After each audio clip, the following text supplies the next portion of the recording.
Deconverted man here. There's a price that some pay to maintain their faith. The price is their own brain, their own ability to think and reason for themselves.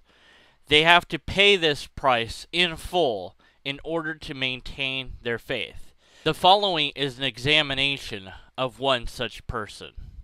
In commentary form, I have dealt with Sheila on YouTube before, and I have asked them if I could respond to a video they did, and if they would respond back. The response to that was, I don't have time to respond to videos, or I usually don't look at videos, or something like that, and I asked, why do you make videos that address atheists or anyone else if you're not going to listen to what they have to say?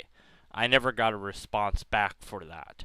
So here I try again to interact with this person. I think that it is impossible for me to analyze myself, so I'll leave it up to my viewers to tell me whether or not my comments were fair and produced in a way that could not be mistaken in my intentions. The response by Sheila on YouTube is perplexing and bizarre. Here I am responding in text format to a video that she has created aimed specifically at atheists. In the title of the video, it's aimed specifically at atheists, making extraordinary claims nonetheless, and saying that it is scientific in nature. These claims need to be examined. They need to be scrutinized to see whether or not they're true. I want to do this. I can do this. This is a service that I can offer. Either the video is going to be honest or it's not. Being that she's a Christian, she doesn't see why I would want her opinion. I don't care about her opinion. I don't want her opinion. I want facts. I want information. Still, even if this is the case, then why is she producing videos when she doesn't feel like anyone wants her opinion? If you really believe that no one wants your opinion, then why bother? She wasn't seeing the purpose of asking her this. She doesn't see the purpose of me asking her permission. She doesn't see the purpose of me asking if she'll respond to my video. It would do nothing for her. That pretty much sums up the issue. So whatever ideas I bring forward, whatever information I present, whatever arguments I might have, would not do anything. The facts, whatever they might be, don't matter. If I could do anything else, though, that would be works of our loving God, let me know. Okay, well, it's interesting that she says this, because I have some ideas of things that she could do that would be other things that she could do rather than produce videos that she has no intention of listening to what the response to those videos is. I have things that I could show scripture to back that would be things that I could request a Christian to do for me or for the pursuit of God according to scriptures. But there's an interesting thing that happened during the course of my conversation with her. I am now blocked from talking to this person, so I can't ask her to do anything that would be for the loving God, etc., etc., because I'm blocked, so I can't ever ask for her help. Why am I blocked? I'll show you. Looking at her earlier comments on the same video, her motivation for turning off voting is one that shows her personal bias, but also is one that invokes some logical errors. It's something I couldn't pass up commenting on. My response is somewhat of a tongue-in-cheek, but it's meant to illustrate the problem with calling someone a liar. To be a liar, you have to be aware that you are lying, which is the deliberate untruth. You know what is true, yet you are telling the opposite of it. That is the classical sense of being a liar. The more sophisticated liar is somebody that twists the truth so that there is some truth in what they say. But the classical idea of a liar is someone that tells the non-truth, so you can't trust what they say. So here I'm using that idea of a lie to show the paradox that if I always lie and I say I am lying, then that becomes the truth and it continues to bounce around into an infinite loop. This is to try to illustrate to her that her idea that we always lie is incoherent and reductio ad absurdum.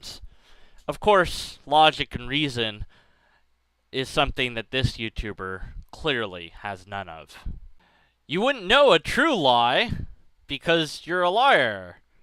But if you don't know that you're lying, then you're not telling a lie. And a true, what? It makes no sense. It's nonsense. It's nonsensical. It's incoherent and it's gibberish. But after this, she blocked me from commenting on her videos. So I guess the earlier thing where she said that I'm welcome to ask her for anything else is now off the table. There is no scientific fact in the Bible. And even if there was, it would not be something significant. Here's the problem.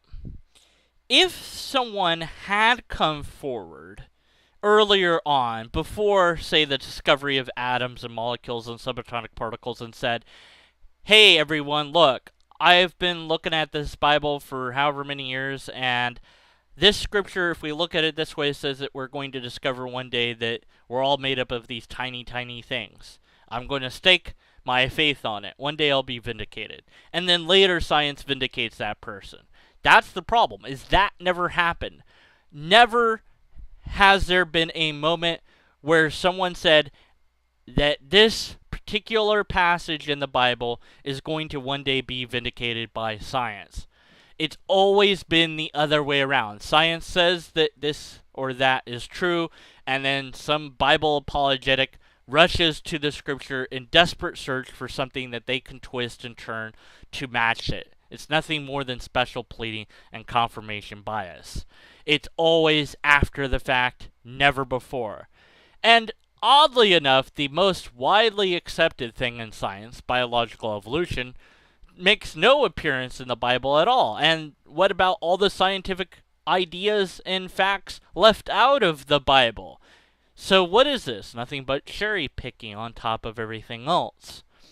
Why are some things mentioned but other things not? Who cares? It says these things that we can sort of twist to match reality. That's all that matters. In fact, we have one guy out there that's trying to say that dark matter is in the Bible. What does it matter?